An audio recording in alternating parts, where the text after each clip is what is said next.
I speak about suicide every day. Every day I talk about it. Every day I try and reduce that stigma and get people comfortable talking about it as a topic.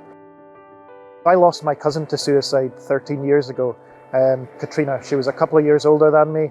We were really close growing up, and we had a really, really close-knit family.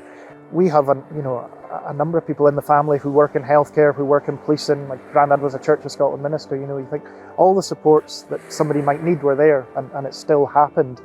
And I think the stigma was such that it probably wasn't something we openly talked about or comfortably talked about. And that's really where my first kind of knowledge of suicide came from. I suppose was I someone who thought, suicide's not for me, it's not something that'll impact me, almost a bit naive and to the sense of that. And then when it did hit us as a family, when it did impact us, we were really affected by it.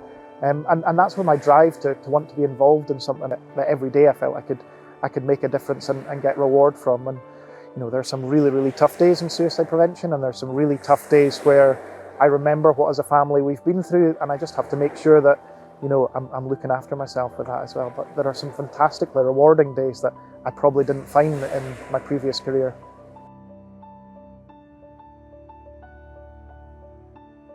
Personally, in the role I do, you feel a lot of guilt, and you feel that sense of shame almost that, well, how can this happen to us as a family again? But what should I have done differently? What should I have noticed? And I think that's something, again, we see replicated throughout the country, that families wondering, why me, and what could we have done? And actually, often in hindsight, you look back and think, there wasn't anything more we could have done to support or love that person. But it doesn't take away from the tragedy that is suicide. And suicide prevention is such a difficult and challenging topic sometimes, that having people who have been touched by suicide themselves or are passionate about suicide really means that there's a real want to make change, and a real want to see suicide prevention seen as a priority, which is fantastic for us.